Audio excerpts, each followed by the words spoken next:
Well, we've been telling you about the union negotiation issues between the city of Toledo and Toledo Fire. Turns out Toledo police are also having issues at the table. Yeah, both have not had a new contract since March when they expired. Steve Iwaniki spoke with the head of the unions about their concerns.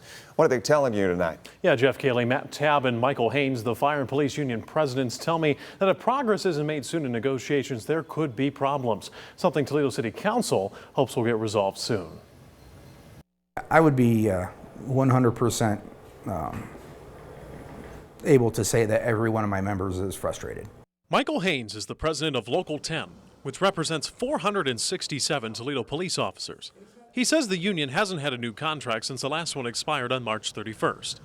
Haynes says the main issue the union and city can't agree on are wage increases, which Haynes fears could lead to bigger problems.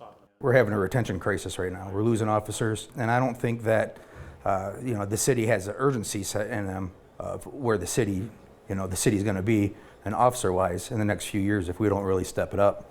Haynes says that wages for Toledo police officers are some of the lowest in the area, compared to departments like Oregon, the city of Perrysburg, and Bowling Green. In terms of staffing, Toledo Mayor Wade Kapsakavich in 2021 said his goal was to have 700 officers. But according to Police Chief Michael Trenley, there are currently 621. They, as a city, should want to see a better police response. 80 officers short is most certainly going to lengthen our response to calls as mayor. Then there is Local 92 for fire and rescue, led by President Matt Tabb. He also has concerns about wages and a new response plan for health emergencies. In the system, the previous system that we had, the county system, is that for every single one of those runs a person was getting at least 3 paramedics on that run. And with the new system, it reduces that number by 1, so you're only getting a minimum of 2. The city and fire union entered mediation on August 15th after not being able to meet a deal, something that's weighing on city leaders.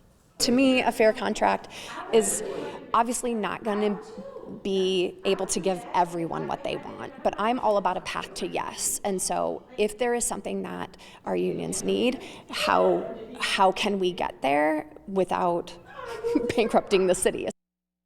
Now, even though it's been months without a new contract, the unions still operate on the expired terms. If a deal isn't reached soon, fire and police union members cannot strike due to state law. We are still going to follow this story as negotiations continue between both unions and the city. Reporting in studio, Steve Iwaniki, WTOL 11.